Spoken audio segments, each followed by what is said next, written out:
एएसडीपी कृषि मूल्य श्रृङ्खला विशेष कार्यक्रम।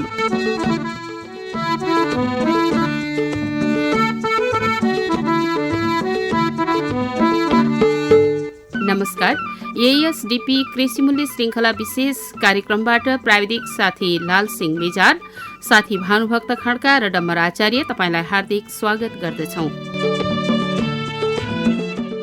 एएसडीपी कृषि मूल्य श्रृङ्खला विशेष कार्यक्रम कृषि क्षेत्र विकास कार्यक्रमको सहकार्यमा रेडियो नेपाल कर्णाली प्रदेश प्रसारण केन्द्र सुर्खेतले उत्पादन गरेको कार्यक्रम हो।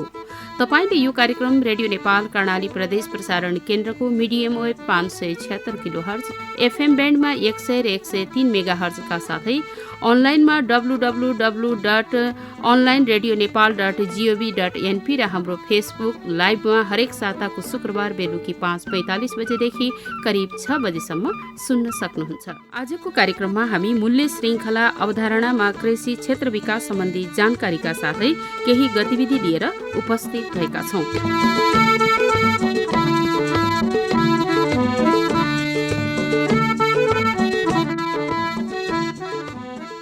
कार्यक्रमको आरम्भमा राख्दैछौं मूल्य श्रृङ्खला अवधारणामा कृषि क्षेत्र विकास कार्यक्रम सम्बन्धी जानकारी।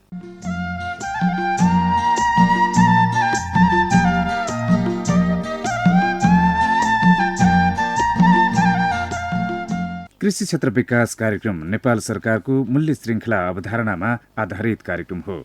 आज हामी मूल्य श्रृङ्खला विकासको दिगो तथा समावेशी कृषि वस्तु मूल्य श्रृङ्खलाको विस्तार तथा विविधीकरण सहसम्भागबारे विस्तृतमा चर्चा गर्छौं। कुनै पनि वस्तु वा सेवाको उत्पादन गरी उपभोक्तासम्म पुर्याउने क्रममा धेरै चरणमा विभिन्न कर्ताहरूले विभिन्न क्रियाकलापहरू गरेका हुन्छन्।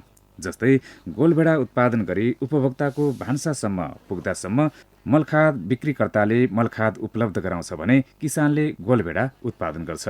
त्यस्तै सङ्कलनकर्ताले धेरैजना किसानले उत्पादन गरेको गोलभेडा सङ्कलन गरेर बजारसम्म पुर्याउँछ। थोक विक्रेताले टाढा टाढाका खुद्रा व्यापारीहरूसम्म त्यो गोलभेडा पुर्याउँछ र खुद्रा विक्रेताबाट त्यो गोलभेडा तपाईँ हाम्रो भान्सासम्म आइपुग्छ। यसका साथै उत्पादनलाई उपभोक्तासम्म पुर्याउने क्रममा बैंक तथा वित्तीय संस्थाले वित्तीय सेवा प्रदान गरेको हुन्छ। एग्रोभेट आदिले प्राविधिक सेवा प्रदान गरेको हुन्छ भने ढुवानीकर्ताले ढुवानी सेवा प्रदान गरेको हुन्छ। उत्पादित वस्तु एक कर्ताबाट अर्को कर्तामा पुग्दा केही मूल्य सृजना भएको हुन्छ। जस्तै सङ्कलनकर्ताले किसानबाट 20 रुपैयाँमा खरिद गरेको तरकारी थोक विक्रेतालाई 25 रुपैयाँमा बिक्री गरेको हुन सक्छ। त्यस्तै थोक विक्रेताले सङ्कलनकर्ताबाट 25 रुपैयाँमा खरिद गरेको तरकारी खुद्रा व्यापारीलाई 30 रुपैयाँमा बिक्री गरेको हुन सक्छ र हामीले खुद्रा व्यापारीसँग 30 रुपैयाँमा खरिद गर्छौं। यी विभिन्न कर्ताहरूको बीचमा समान बुझाइ स्थापित गर्ने, समन्वय तथा सहकार्यलाई बढाउने र मूल्य सृजनाका प्रक्रियाहरूलाई पारदर्शी र न्यायोचित बनाउने अवधारणा नै मूल्य श्रृङ्खला अवधारणा हो। अब कृषि क्षेत्र विकास कार्यक्रमले यस सहसम्भाग अन्तर्गत सहलगानी पूर्व कुन कुन कार्य गर्दछ त्यसबारेमा पनि कुरा गरौं। कार्यक्रमले सहभागितात्मक रूपमा 13 वटा कृषि बाली वस्तुहरूमा सहलगानीको लागि पहिचान गरेको छ। पहिलो चरणमा बेमौसमी तरकारी, बाख्रा पालन, दूध र बेसार गरी 4 वटा बाली वस्तुहरूबाट कार्यक्रम सुरु भएको थियो भने दोस्रो चरणमा अदुवा, बिउ आलु र रैथाने बाली गरी थप 3 वटा बाली वस्तुहरूमा कार्यक्रम सुरु भएको छ।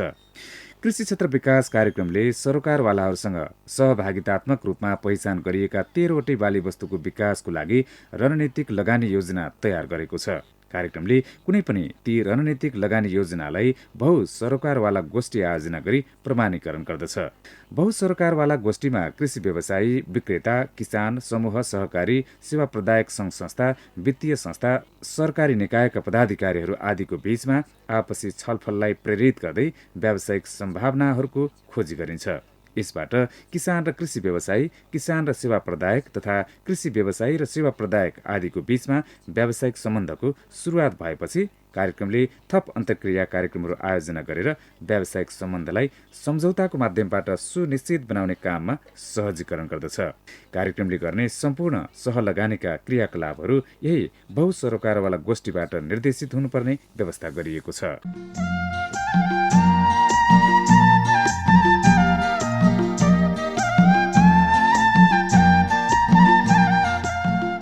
अब हामी कृषि क्षेत्र विकास कार्यक्रमले कसलाई के का लागि सहलगानी गर्दछ त त्यो विषयमा जानकारी गराउँदैछौ। कृषि क्षेत्र विकास कार्यक्रमले विभिन्न मूल्य श्रृङ्खलाका कर्ताहरू जस्तै मलखाद बिक्रीकर्ता, किसान, संकलनकर्ता, थोक विक्रेता, खुद्रा विक्रेता, नर्सरी, एग्रोभेट, सहकारी, कृषि व्यवसायी, सेवा प्रदायक आदिको व्यावसायिक योजनामा सहलगानी गर्दछ। उत्पादन बाहेकका क्रियाकलापहरू प्रवर्धन गर्नका लागि कार्यक्रममा मूल्य श्रृङ्खला कोष खण्ड 1 को व्यवस्था गरिएको छ। यस अन्तर्गत नर्सरी, एग्रोभेट र सेवा प्रदायकहरूलाई लक्षित गर्दै 1,50,000 रुपैयाँ भन्दा नबढ्ने गरी कुल व्यावसायिक योजनाको 45% सम्म कार्यक्रमले सहलगानी गर्न सक्ने व्यवस्था छ। यसका लागि आवेदनकर्ता औपचारिक रूपमा दर्ता भएको हुनुपर्दछ। त्यस्तै संकलनकर्ता, थोक विक्रेता, खुद्रा विक्रेता, नर्सरी, सहकारी आदिलाई लक्षित गर्दै 15 लाख रुपैयाँ भन्दा नबढ्ने गरी कुल व्यावसायिक योजनाको 45% सम्म कार्यक्रमले सहलगानी गर्न सक्ने व्यवस्था रहेको छ। यसका लागि आवेदनकर्ता औपचारिक रूपमा दर्ता भई 1 वर्षको अनुभव भएको हुनुपर्छ। त्यसै गरी ठूला कृषि व्यवसायलाई लक्षित गर्दै 15 लाख रुपैयाँ भन्दा नबढ्ने गरी कुल व्यावसायिक योजनाको 45% सम्म कार्यक्रमले सहलगानी गर्न सक्ने व्यवस्था रहेको छ। यसका लागि आवेदनकर्ता औपचारिक रूपमा दर्ता भई 3 वर्षको अनुभव भएको हुनुपर्छ। कार्यक्रमबाट सहलगानी प्राप्त गर्नका लागि व्यवसायीले यस कार्यक्रममा आशय पत्र पेश गर्नुपर्दछ। कार्यक्रमबाट आशय पत्रको अध्ययन र स्थलगत निरीक्षणपछि सम्भाव्य देखिएको खण्डमा आवेदनकर्ताबाट व्यावसायिक योजना माग गरिन्छ। व्यावसायिक योजना नाफामूलक र दिगो देखिएमा आवेदनकर्तासँग सम्झौता गरी कार्यक्रम अगाडि बढाउन सकिने व्यवस्था छ। उत्पादनका क्रियाकलापहरू प्रवर्धन गर्नका लागि कार्यक्रममा मूल्य श्रृङ्खला कोष खण्ड 2 को पनि व्यवस्था गरिएको छ। किसान समूह तथा सहकारीले यस खण्ड अन्तर्गत आवेदन दिन सक्छन्। यस खण्ड अन्तर्गत मध्य पहाडी जिल्लाहरूमा प्रति घरधुरी अधिकतम 40,800 रुपैयाँ र उच्च पहाडी जिल्लाहरूमा प्रति घरधुरी अधिकतम 51,000 रुपैयाँ भन्दा नबढ्ने गरी समूह तथा सहकारीको व्यावसायिक योजना कुल लागतको 50% सम्म सहलगानी गर्न सकिने व्यवस्था छ। खण्ड 2 मा सहलगानीको लागि सबैभन्दा पहिले स्थानीय निकाय अन्तर्गतको पालिका, स्तरीय कृषि विकास समितिको अगुवाई र स्थानीय सरोकारवालाहरूको सहभागितामा पकेट क्षेत्र पहिचान गरिन्छ। पहिचान गरिएका पकेट क्षेत्रभित्रबाट पहिचान गरिएका बाली वस्तुमा सहलगानीको लागि समूह सहकारीबाट आशय पत्र आह्वान गरिन्छ। त्यसपछि संकलन भएका आशय पत्रहरूको अध्ययन र स्थलगत निरीक्षण गरी सम्भाव्यता देखिएको खण्डमा आवेदनकर्ता समूह सहकारीबाट व्यावसायिक योजना माग गरिन्छ। तयार गरिएको व्यावसायिक योजना नाफामूलक र दिगो देखिएमा स्थानीय निकाय अन्तर्गतको पालिका स्तरीय कृषि विकास समितिको सिफारिसमा समूह सहकारीसँग सम्झौता गरी कार्यक्रम सञ्चालन गरिन्छ। कार्यक्रमले पेस्कीको रूपमा रकम उपलब्ध गराउँदैन। कार्यक्रम सम्पन्न भएपछि मात्र स्थलगत अनुगमन गरी खर्चको भरपाई गरिदिन्छ। खण्ड 2 सहलगानी अन्तर्गतका आवेदनकर्ता समूह सहकारी व्यावसायिक उत्पादनमा संलग्न रहेको व्यापारीसँग सम्झौता गरी बिक्री गरिरहेको र प्रस्तावित क्रियाकलापको लागि अन्य निकायबाट अनुदान प्राप्त नगरेको हुनुपर्छ। त्यसैगरी समूह सहकारीमा महिला, दलित, जनजाति, पिछडिएका वर्ग, युवाको समावेशिता सुनिश्चित गरिएको हुनुपर्ने व्यवस्था रहेको छ। यसरी सम्झौता गरिएका समूह सहकारीलाई बजार सेवा प्रदायक, ग्रामीण वित्त आदिसँग जोड्ने र समूह सहकारीको वित्तीय तथा व्यावसायिक साक्षरता र सांगठनिक क्षमता विकासका लागि समेत कार्यक्रमले लगानी गर्न सक्ने व्यवस्था रहेको छ।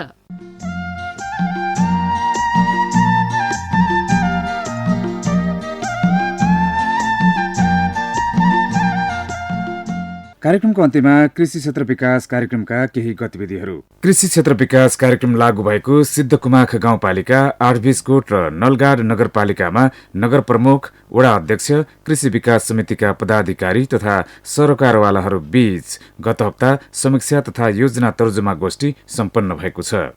उक्त कार्यक्रममा कृषि क्षेत्र विकास कार्यक्रमको प्रभावकारिता तथा पारदर्शिता बढाउन तथा अनुदानको वितरणमा दोहोरोपना आउन नदिन ती नगरपालिका तथा गाउँपालिकालाई एएसडीपी कार्यक्रमको वेबसाइट हस्तान्तरण गरिएको थियो।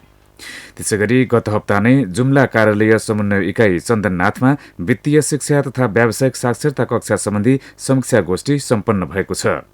त्यस कोरिडोरमा सञ्चालनमा रहेका 11वटा वित्तीय कक्षाहरूको विस्तृत समीक्षा गरी आगामी योजनाहरू तथा सहजकर्ताहरूलाई थप कार्यभार तय गरिएको थियो। कृषि क्षेत्र विकास कार्यक्रमको कार्यक्रम समन्वय इकाइ जुम्लाको आयोजनामा चन्दननाथ नगरपालिका र गुठीचौर गाउँपालिकामा 5वटा समूहहरूमा पोषण सचेतना तथा प्रवर्धन अभियान कार्यक्रम सम्पन्न भएको छ। चन्दननाथ नगरपालिका तथा गुठीचौर गाउँपालिकाका 144 जना कृषकहरू यस सचेतना कार्यक्रममा सहभागी हुनुभएको थियो। पोषण सचेतना तथा प्रवर्धन अभियान कार्यक्रमको पोषण सम्बन्धी सचेतना विकास गराई घर परिवार तहको पोषणमा सुधार गर्ने उद्देश्य रहेको छ। यस कार्यक्रममा पोषणको महत्व, जङ्क फुड, पोषण बगैँचा, पोषण प्रवर्धन, बहुक्षेत्रीय पोषण योजना लगायतका विषय समेटेर कार्यक्रम सञ्चालन गरिएको थियो। कार्यक्रमको अन्त्यमा सबै सहभागी कृषकहरूबाट जङ्क फुडको प्रयोग नगर्ने र आफ्नै घरमा उपलब्ध पोषणयुक्त पोषिला खाद्य बाली तथा तरकारीहरूको प्रयोग गरेर आफ्ना घर परिवार सदस्यहरूको पोषण सुरक्षामा सुधार ल्याउने प्रतिबद्धता व्यक्त गरिएको थियो। सल्यान रुकुम करिडोर अन्तर्गत रुकुम पश्चिम जिल्लाको त्रिवेणी गाउँपालिका अन्तर्गत 61वटा समूहका सदस्यहरूसँग अदुवा मूल्य श्रृङ्खलाको सह लगानीको लागि यही फागुन तेस्रो हप्ता स्थलगत प्रमाणीकरण सम्पन्न भएको छ।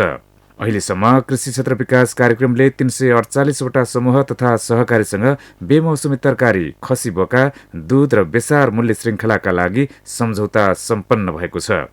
तीमध्ये क्रियाशील 336 समूह तथा सहकारीका 9727 कृषक सदस्यहरू प्रत्यक्ष लाभान्वित भएका छन्, जसमा करिब 72% महिला सदस्य, 20% दलित र 13% जनजातिको सहभागिता रहेको छ।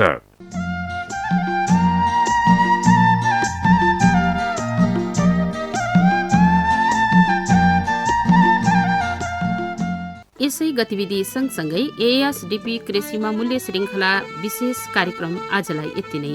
कार्यक्रम तपाईलाई कस्तो लाग्यो? जस्तो लाग्यो त्यस्तै प्रतिक्रियाको लागि हामी अनुरोध गर्दछौँ। आउँदो कार्यक्रममा कस्ता विषयवस्तुहरू समेट्दा अझ प्रभावकारी हुन्छ त्यसका बारेमा समेत लेखी पठाउन हामी अनुरोध गर्दछौँ। अर्को साता अन्य जानकारीहरू लिएर उपस्थित हुने नै छौँ। प्रतिक्रियाका लागि रेडियो नेपाल कर्णाली प्रदेश प्रसारण केन्द्र सुर्खेतको टेलिफोन नम्बर 083 520 205 अथवा मेल मार्फत पनि तपाईँले आफ्ना प्रतिक्रियाहरू हामीलाई पठाउन सक्नुहुन्छ। हाम्रो मेल ठेगाना हो rneskT@gmail.com। यतिन्जेल कार्यक्रम सुनेर साथ दिनुभएकोमा तपाईँलाई धेरै धेरै धन्यवाद। आजको कार्यक्रमबाट प्राविधिक साथी लालसिंह मिजारका साथमा भानुभक्त खड्का र डम्बर आचार्य बिदा हुन्छौँ। नमस्कार।